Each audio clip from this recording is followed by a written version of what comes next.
अगला जो है ये कंजंक्शन के बारे में है और जिसको कि कंजंक्शन जैसे हमने कल पढ़ा था कि ये वो अल्फाज होते हैं जो दो या दो से ज़्यादा अल्फाज है जो हम लोग को आपस में मिलाते हैं।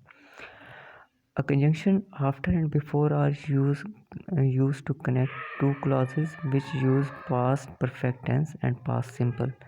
कहते हैं कि आफ्टर और बिफोर जो है ये सिर्फ उन दो जुमलों को ही मिला सकते हैं जो कि पास्ट परफेक्ट टेंस में हो और पास्ट सिंपल यानी कि पास्ट इंडेफिनिट टेंस में हो।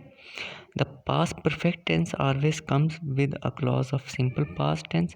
कहते हैं कि हर पास्ट परफेक्ट टेंस के साथ जो है एक सिंपल पास्ट टेंस भी लाजमी आता है। See the past perfect tense for. अच्छा, इसी तरह से ये जो इसका एक जो है मशहूर फ़िक्रा जो आपने अक्सर सुना होगा वो भी इसी हवाले से यानी आफ्टर और बिफोर के हवाले से कि मरीज़ का अपना डॉक्टर के आने से पहले मरीज़ मर चुका था। तो क्या है, पहले इसमें मरीज़ मर चुका था जो है वो पास्ट परफेक्ट टेंस में आएगा यानी द पेशेंट हैड डाइड, और उसके बाद बिफोर लगेगा और उसके बाद सिंपल पास्ट आएगा यानी बिफोर द डॉक्टर रीच्ड। इसी तरह से रूल नंबर 9 जो है द कंजंक्शन लेस्ट जो है requires a modal should in the following clause regardless of the tense of the first class. कहता है कि जहाँ पर लेस्ट लग जाएगा, लेस्ट के बाद हमेशा शुड का इस्तेमाल करें चाहे उससे पीछे कोई भी टेंस क्यों ना हो। मिसाल के तौर पर रन फास्टर प्रेजेंट टेंस है, लेस्ट कहीं ऐसा ना हो you should miss the bus कि तुम बस खो दो या बस चली जाए। यहाँ पर देखिए लेस्ट के वाले फ़िक्रे में हमेशा क्या आएगा जो है वही शुड ही इस्तेमाल होगा। He will work hard लेस्ट he should get fired. कहते हैं ही विल वर्क हार्ड, वो जो है मेहनत करेगा, लेस्ट ऐसा ना हो कि ही शुड गेट फायर्ड के वो उसे नौकरी से निकाल दिया जाए। He worked hard लेस्ट he should get fired. कहते हैं उसने जो है मेहनत की ताकि कहीं उसे नौकरी से या कहीं ऐसा ना हो कि उसे नौकरी से निकाल दिया जाए।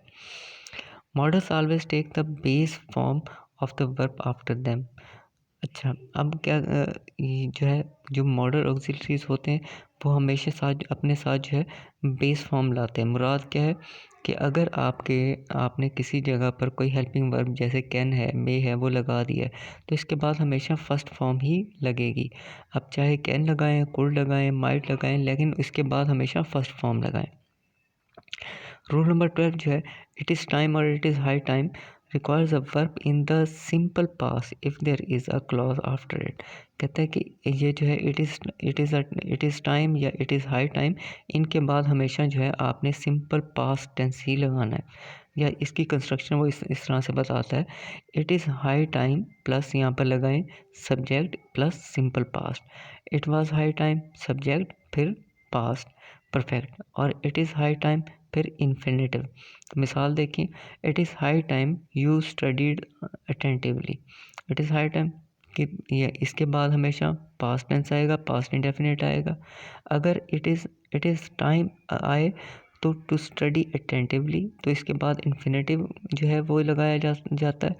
It was high time we had return, और कहते हैं कि इसके बाद जो है उसके बाद अगर ये इट वाज हो यानी इट इज़ हाई टाइम के साथ आपने सिंपल पास्ट टेंस लगाना है, इट वाज हाई टाइम के साथ पास्ट परफेक्ट लगाना है, और इट इज़ हाई टाइम के साथ आप इन्फिनेटिव या टू लगाकर फेल की फर्स्ट फॉर्म भी लगा सकते हैं।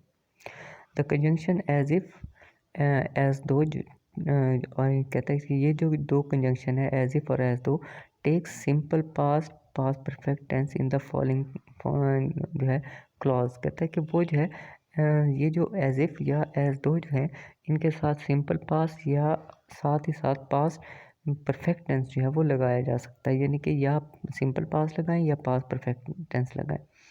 जैसे पहले सब्जेक्ट लगाएं, उसके बाद सिंपल प्रेजेंट लगाएं, उसके बाद एज इफ़ लगाने के बाद या एज दो लगाने के बाद जो है हमेशा पास्ट सिंपल लगाएं या पास्ट परफेक्ट लगाएं। अच्छा, जैसे Roberts talks as if he were the prince. अब देखिए रॉबर्ट्स टॉक्स यहाँ पर जो है एज इफ़ से पहले जो है वो प्रेजेंट इंडेफिनिट टेंस है, लेकिन एज इफ़ के बाद जो है पास्ट इंडेफिनिट टेंस आएगा। आगे देखें, लेथम प्लेड एज दो, लेथम प्लेड यहाँ पर जो है पास्ट इंडेफिनिट टेंस है, तो इसके एज दो लगाने के बाद जो टेंस आएगा वो हमेशा पास्ट परफेक्ट टेंस आएगा, जैसे he had seen the ball. I slept यहाँ पर पास्ट इंडेफिनिट टेंस है, तो इसके बाद एज इफ लगाकर इसके बाद पास्ट परफेक्ट टेंस लगाएं, as if I had dead. Preposition, article and possessive are always followed by noun और gerund form of the verb। कहता है कि जो जितनी भी prepositions होती हैं या आर्टिकल्स होते हैं या पोजेसिव्स होते हैं या पोजेसिव प्रोनाउन जो होते हैं are always followed by noun और जिरंड, उनके बाद या तो नाउन लगाएं या फिर जिरंड लगाएं। जिरंड से मुराद क्या है कि कुछ ऐसे वर्ब होते हैं जिनके साथ आईएनजी लगाकर उन्हें नाउन बना लिया जाता है। मिसाल के तौर पर जैसे he is keen on, keen on है, अब ऑन के बाद या तो आपने नाउन लगाना है या फिर कोई जिरंड लगाना है। तो यहाँ पर क्या ऑन मूविंग टू कैलिफोर्निया, तो यहाँ पर मूविंग जो है ये एक जो है उसने क्या लगा दी, जिरंड लगा दिया, यानी आईएनजी वाली फॉर्म लगानी है। आई एम थिंकिंग अबाउट, अब अबाउट प्रेपोजिशन है, इसके बाद क्या लगा दिया, डूइंग लगा दिया। Alex insisted on going out then, out then, going out से मुराद ऑन जो है इसके बाद प्रेपोजिशन, ये ऑन प्रेपोजिशन है, इसके बाद आपने इन्फिनेटिव सॉरी जिरंड लगा दिया। Rule number 15, to is the only preposition that takes the base form of the verb, यानी टू के बाद हमेशा फेल की फर्स्ट फॉर्म लगाएं और उसमें भी कोई तब्दीली ना हो। जैसे मिसाल के तौर पर he went there with a view to confessing his crime. यहाँ पर क्या है, कहते हैं कि जो है यहाँ पर जो है टू के बाद जो है फर्स्ट फॉर्म आनी चाहिए थी, लेकिन यहाँ पर कहते हैं एक छोटी सी बात उसने कहा है, however there some phrases with to being at the end of them which requires the gerund form of the verb. लेकिन कहता है कुछ वर्ब फ्रेज ऐसे हैं जिनके बाद टू के बाद आईएनजी वाली फॉर्म आ सकती है, जैसे नीचे उसने बताया कि कन्फेसिंग अकेला नहीं आएगा, मीटिंग भी अकेला नहीं आएगा, और जो है स्लीपिंग भी अकेला नहीं आएगा, ये अपनी आईएनजी वाली शक्ल में आएंगे, लेकिन बाद में जितने भी आएंगे वो सब के सब अपनी फर्स्ट फॉर्म में आएंगे। To be, being, having, getting etcetera are generally followed by the past participle form. कहता है कि ये जो टू बी है इसके बाद भी आईएनजी वाली फॉर्म लगाएं, बीइंग के बाद भी आईएनजी वाली फॉर्म लगाएं, और उसके बाद जो है सॉरी पास्ट पार्टिसिपल फॉर्म से मुराद है ये third form of the verb, इसके बाद भी जो third form of the verb लगाएं। जैसे बीइंग टायर्ड यानी बीइंग के बाद आपने थर्ड फॉर्म लगानी है, हैविंग के बाद थर्ड फॉर्म, गेटिंग के बाद थर्ड फॉर्म लगाएंगे।